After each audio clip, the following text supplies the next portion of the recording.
Olá pessoal, tudo bem? Aqui professor Marcos Melo e hoje nós vamos falar da Unicamp, um vestibular também bastante interessante. Não sei de que cidade você está me ouvindo, mas como eu sempre falo aqui, se o vestibular é bom e ao analisar a questão, nós estamos estudando para todos os vestibulares.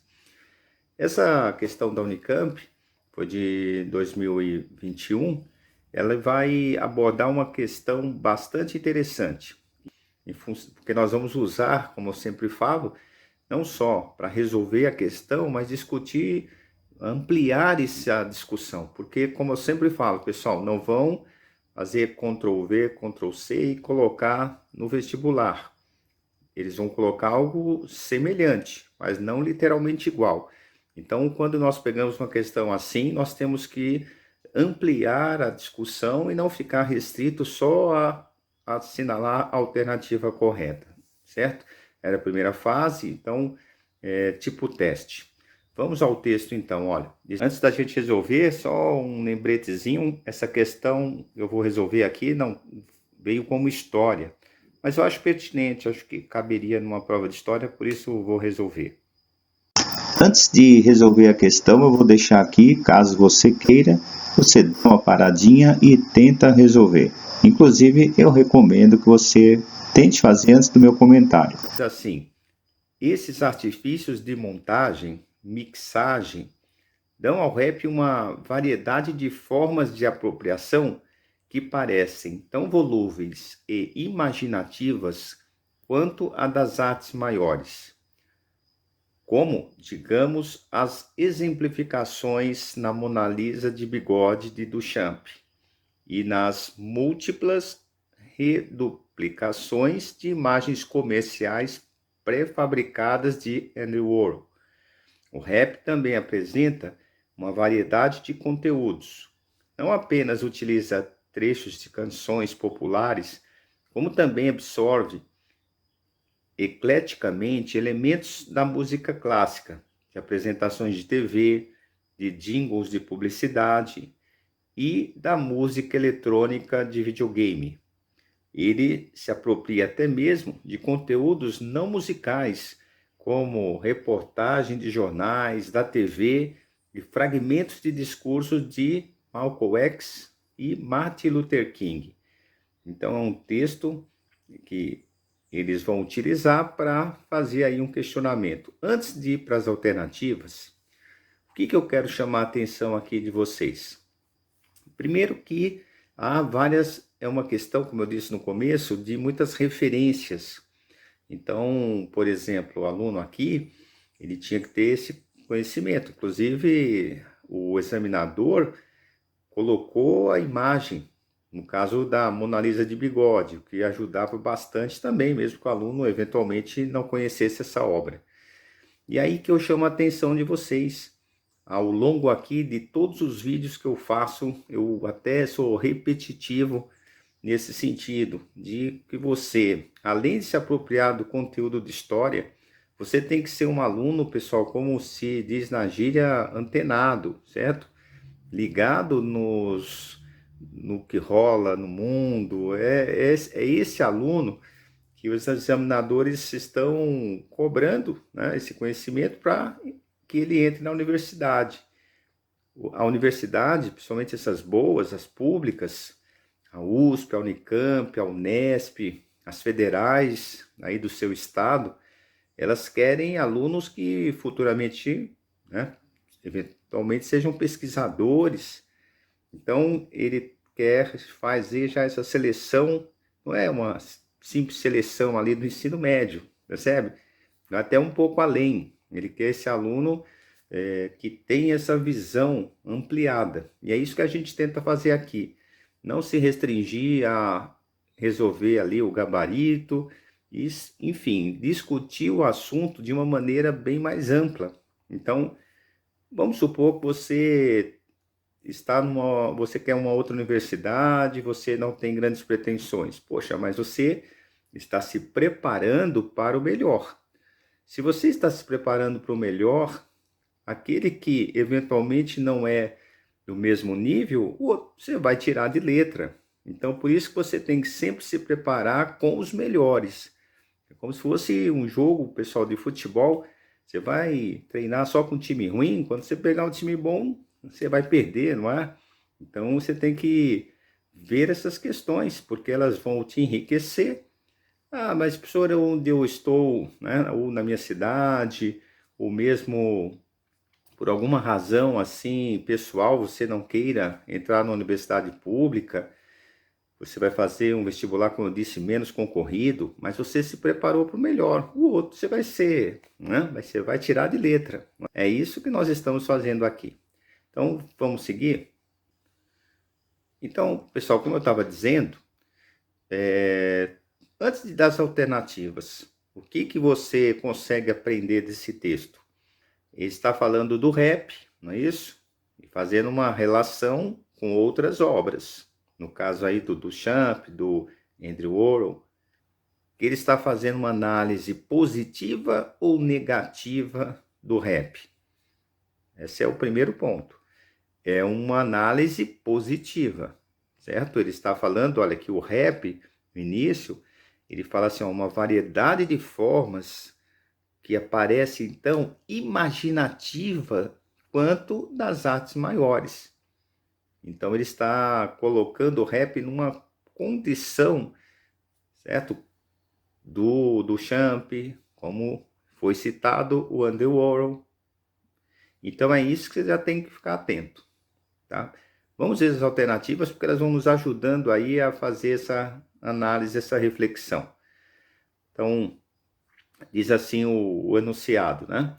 A emergência e a consolidação do rap como uma linguagem artística foram cercadas de polêmicas de natureza ética, política e cultural. Então, vamos lá. A Ade Amor diz que os elementos poéticos do rap não podem ser comparados aos procedimentos das artes maiores, pois sua preocupação é mais política do que artística. Bom, pessoal, aí pelo texto você percebe que essa não é a alternativa correta, porque está colocando, como eu disse, né, tá dizendo que o rap não pode ser comparado. Não, o tempo todo ele está comparando. Outra coisa, pessoal, que aí a gente aproveita já para discutir. Quando ele fala assim, olha, sua preocupação é mais política do que artística, não dá para a gente fazer esse juízo de valor. Muitas vezes você tem a arte pela arte, sei lá, pessoal, vamos pensar aí, uma pessoa que pinte, sei lá, um passarinho, né, uma mata, ele tem uma preocupação só pelo belo, certo? Mas você pega, por exemplo, a Guernica lá do Picasso, não é uma obra política, certo? Então, a arte cabe tudo, cabe uma perspectiva mais assim intimista, certo? Cabe uma postura mais política. A arte cabe tudo, não dá para você dizer, ó, não, isso não é arte, é política, ou não dá para pensar nisso, tudo bem? Vamos então para B de bola. A incorporação das referências culturais nas canções dos Racionais MCs é comparável ao gesto de Duchamp ao pintar um bigode na Mona Lisa, de Leonardo da Vinci. Ambos são apropriações imaginativas e críticas. Olha, gente, essa questão é interessante, não é? Essa alternativa, ela diz assim, ó, ele incorporou referências culturais e é comparável, é comparável. O texto deixou claro isso, logo no início lá, como eu disse.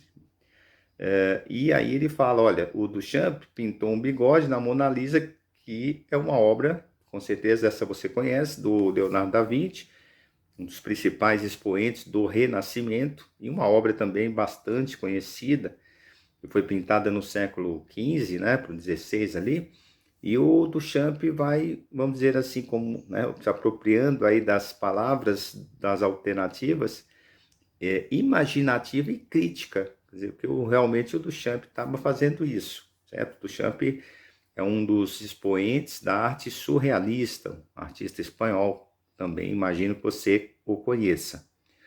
Olha, pessoal, essa alternativa se eu tivesse aí como você fazendo vestibular, eu seria tentado já a assinalar essa alternativa. Mas tem a C, tem a D, tem a E, temos que ler todas. O que eu sugiro para você fazer nesse momento? Por exemplo, a A, você já discordou, certo? Então, pega um lápis, sem exagero, faz um risquinho, tá? Para você não voltar a ler essa alternativa, porque você tem uma questão de tempo. Você não pode ficar voltando em todas as alternativas. Então, essa eu passaria ali um lápis para eu não voltar a ela. E essa B, eu já colocaria um pontinho ali, uma bolinha, por exemplo, do lado da B de bola e leria as demais alternativas. E assinalando da mesma forma as demais. Vamos continuar as alternativas?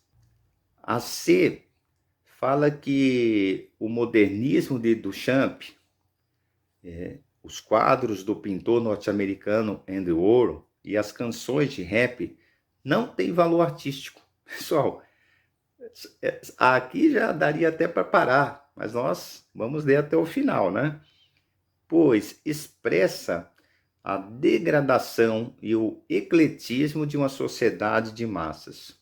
Então, como, né, aquela pessoal que a gente descarta, aí eu até recomendaria então o mesmo que eu, né, falei da A. Você vai passar aí um lápis para você não voltar a ler caso seja necessário.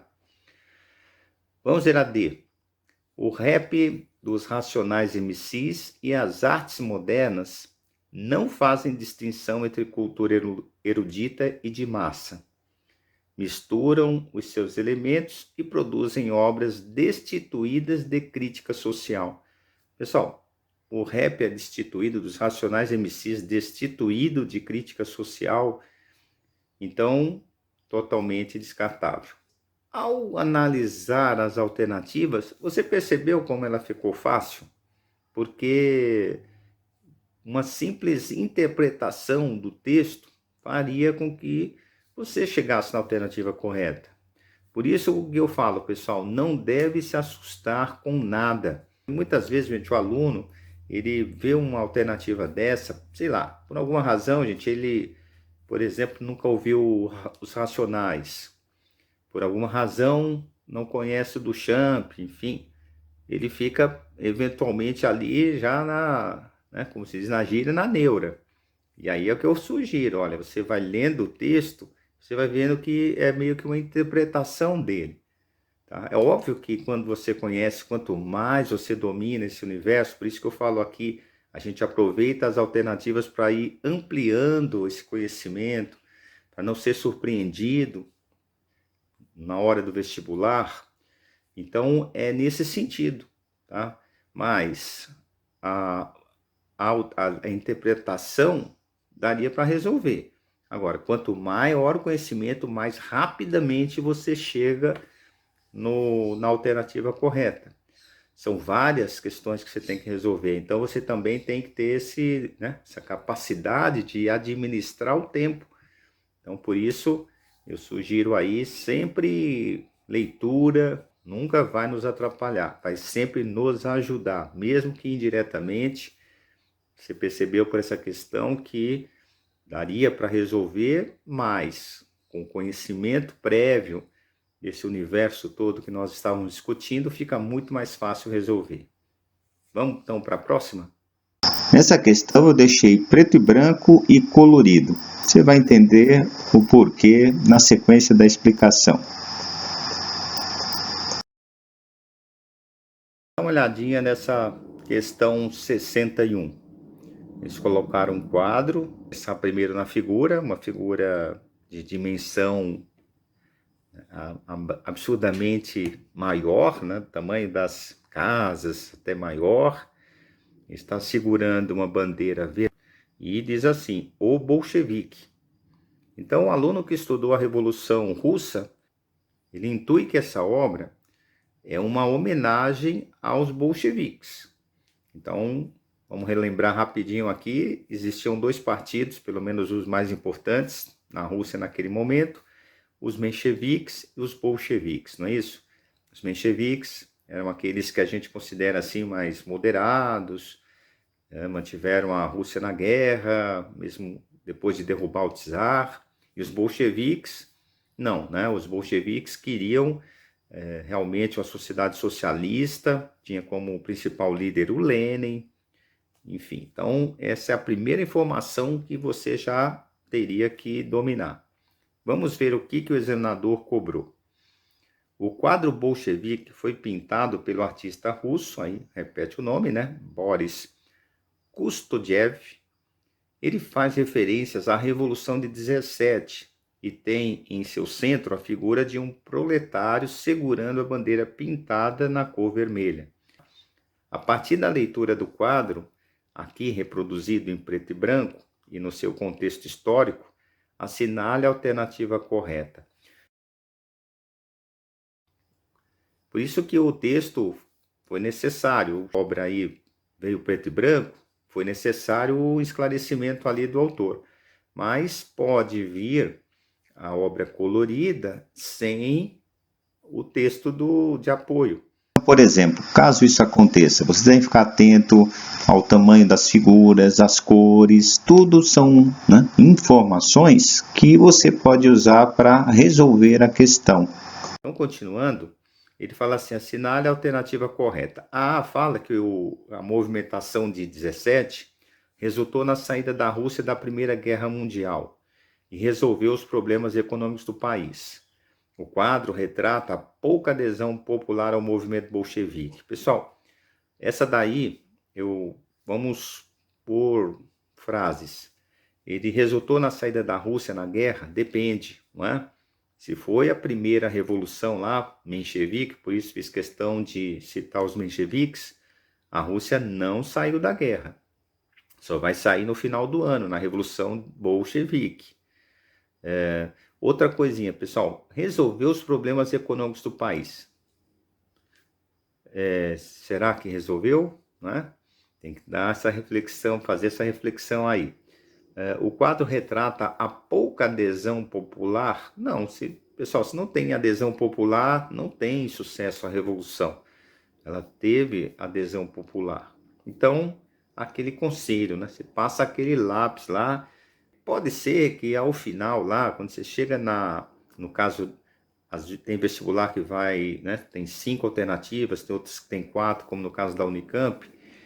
Quando você vê a última, e às vezes você chega na última e fala, poxa, mas eu não estou achando nenhuma correta. Então você vai ter que reler, né? Então você faz meio de leve, assim, tá? Porque se você chegar na alternativa correta, aí você definitivamente não vai voltar. Mas caso seja necessário, você não atrapalhar a sua leitura. Vamos virar B de bola. A Rússia, recém-industrializada, foi palco de movimento bolchevique, que culminou na ascensão de um regime democrático ao poder. O quadro retrata o amplo apoio popular à bandeira bolchevique. Olha, pessoal, aí vamos por ordem, vamos fazer a revisão em cima da questão. A Rússia recém-industrializada foi palco do movimento bolchevique? Olha, a Rússia só vai se industrializar depois da Revolução Bolchevique. Não sei até que ponto você já estudou a Revolução Russa. Quando os bolcheviques tomaram o poder, uma discussão inclusive entre mencheviques e bolcheviques, em função da viabilidade de uma revolução socialista, era que a Rússia se encontrava ainda muito atrasada. E segundo a teoria marxista, o país teria que ser industrializado, certo? Porque o Marx falava o quê? Bem rapidamente aqui. As contradições do capitalismo é que levariam à revolução socialista. Então o país teria que ser necessariamente industrializado para ter uma burguesia e o proletariado. Sem revolução industrial, no caso, né? Sem o desenvolvimento industrial, se você preferir, você não tem a classe operária. Então, para o Marx, ele acreditava que o socialismo ia acontecer no país que estivesse mais à frente na Revolução Industrial. Então, está errada essa alternativa para essa questão. Ela vai se industrializar posteriormente, principalmente na época do stalinismo, né? Bom, continuando, culminou na ascensão de um regime democrático, também é muito questionável. Tá? Aí eu sei que é uma longa discussão, se a gente fosse discutir o que é democracia, certo? O que é um regime democrático, mas nos conceitos que nós temos, né, que nós podemos lançar mão, não era um governo democrático. Ele tinha talvez até a pretensão de ser, porque afinal de contas, qual que é a ideia do socialismo? Pelo menos na teoria. Na prática, é outra coisa, mas na teoria, os sovietes, ou seja, o conselho, né, de trabalhadores, operários, soldados, iriam decidir. Então, se a gente fosse pelo princípio teórico, é um regime democrático, mas na prática não foi. Foi um regime autoritário, certo? Agora, aqui não cabe a gente discutir se foi positivo ou negativo, se foi circunstancial ou não, né? Mas dentro desse conceito, não, certo? Mas já está errada de qualquer forma. Mas também essa daí força, né? Como o pessoal costuma dizer. O quadro retrata o amplo apoio popular à bandeira bolchevique, até poderia até aceitar, mas as demais já estão nessa alternativa inviável. Vamos para C. A nobreza russa tinha amplo apoio da monarquia e dos operários diante do processo de industrialização do país. Então, né, já falamos sobre essa questão da industrialização incorreta. Agora, a nobreza tinha apoio da monarquia? É meio óbvio, certo? A monarquia vai apoiar a nobreza. Agora, torna errada porque fala apoio da monarquia e dos operários. Os operários não tinham motivo para apoiar a nobreza, certo? E fala, o quadro foi recebido pelo czar como uma afirmação de lealdade popular. Não, se você estudou, né, minimamente a Revolução Russa, você sabe, é o confronto, não é isso?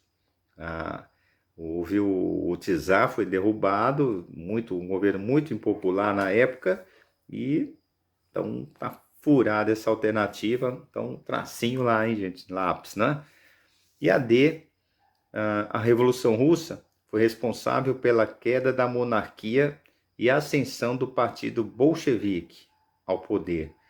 Olha, gente, realmente a queda da monarquia já tinha acontecido, já tinha caído na primeira revolução, lá do começo do ano, certo? Fevereiro ou março, em função lá da diferença de calendário, por isso a gente fala fevereiro ou março, e fala, houve ascensão do partido bolchevique ao poder? Sim, porque está se referindo, no caso, à revolução do final do ano, né? Outubro, novembro.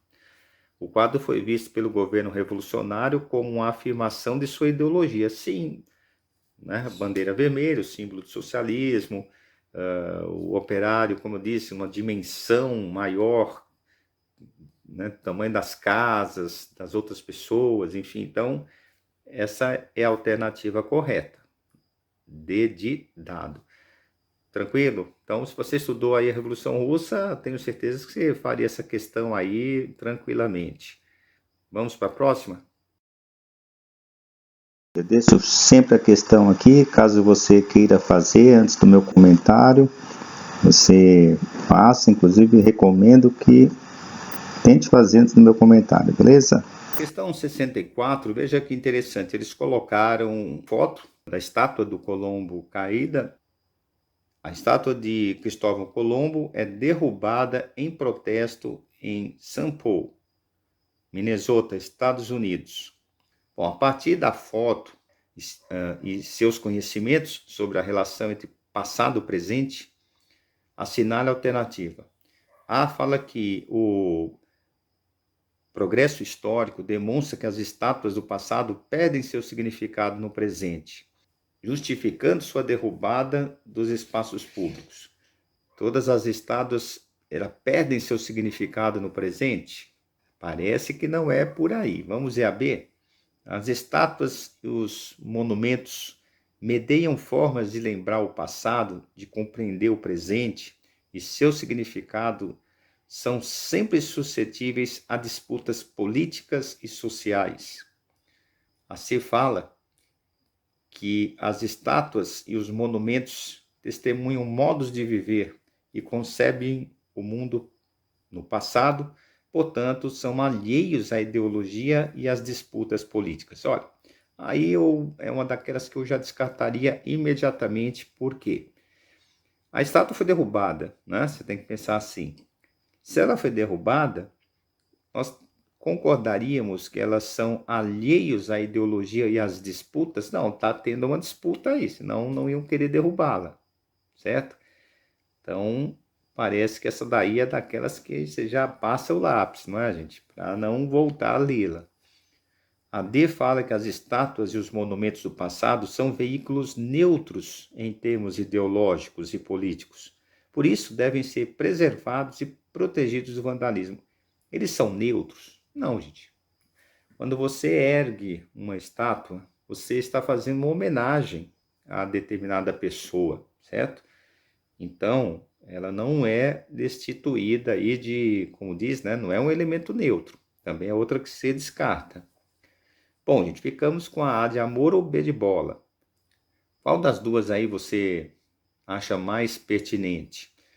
Vamos reler a A. Ó, o progresso histórico demonstra que as estátuas do passado perdem seu significado. Não necessariamente, certo? Justifica a derrubada. Então, aí nós derrubaríamos todas as estátuas, se fosse assim. Então, a B de bola está mais coerente. Essa relação passado-presente está falando assim, olha, as estátuas e os monumentos medeiam formas de lembrar o passado e de compreender o presente. E seus significados sempre são suscetíveis de disputas políticas e sociais. Porque não foi só essa estátua que foi derrubada. Não sei se você acompanha os noticiários, por isso que eu falo sempre, o aluno tem que estar ligado ao que está acontecendo no mundo. Aqui no Brasil também houve o episódio do Borba Gato, eu fiz até um vídeo sobre esse episódio. Nós já falamos também no outro momento sobre uma outra questão, se não me falha a memória, foi na FUVEST, que também abordou essa questão da estátua do Colombo. E também derrubaram na Inglaterra uma estátua, um comerciante de escravos. Então, como diz aí, ela é suscetível de disputa política e social. Quem as ergueu no passado fez uma homenagem, certo? Tinha essas pessoas como heróis. E aí, a partir de uma revisão dessa história, de grupos que se sentem vítimas, vamos dizer assim, né, da escravidão, do preconceito, do racismo, elas se sentem afrontadas com a homenagem, por exemplo, de um comerciante de escravos. O Colombo, no caso, simbolizou a chegada do europeu e o genocídio que veio na sequência. Então, não é a pessoa, como disse o Borba Gato, por exemplo, aqui em São Paulo, quando tentaram derrubar, o Borba Gato nem era daqueles bandeirantes mais ligados à tradição de índio e tal, mas é o símbolo que ele simbolizava, o bandeirante. E a mesma coisa, o Colombo, óbvio, não sabia nem direito onde tinha chegado, muito menos o que viria na sequência, mas ele simboliza a chegada do europeu. E como eu disse, o genocídio que veio na sequência. Então, houve não só nos Estados Unidos, na Europa e até mesmo aqui no Brasil, essa contestação de valores que estão sendo colocados em xeque, porque a história, ela, como diz aí, lançando mão sempre das palavras da alternativa, elas são suscetíveis de disputas políticas e sociais, à medida que a dinâmica da sociedade vai mudando. E, finalizando, pessoal, eu vou ficar por aqui nesse vídeo. Nós vamos continuar resolvendo a Unicamp, mas no outro vídeo. E vocês viram que a Unicamp tem textos relativamente longos, alternativas também longas. Então, você tem que se preparar para isso também, certo? E bem alimentado, bem tranquilo. Às vezes, os textos longos nos auxiliam. Tem que pensar negativamente só porque a questão é longa. O enunciado, às vezes as alternativas. E justamente você vai encontrando ali, como nós percebemos, contradições no texto e abandona. Às vezes facilita e não dificulta. Então é isso, pessoal. Nós vamos ficar por aqui. Você me encontra aí nas diversas mídias, Instagram, Facebook, YouTube. Eu estou diariamente resolvendo questões aí e usando as alternativas para fazer uma revisão e, ao mesmo tempo, ver como é que o vestibular cobra. Beleza? Te encontro então aí nos próximos vídeos.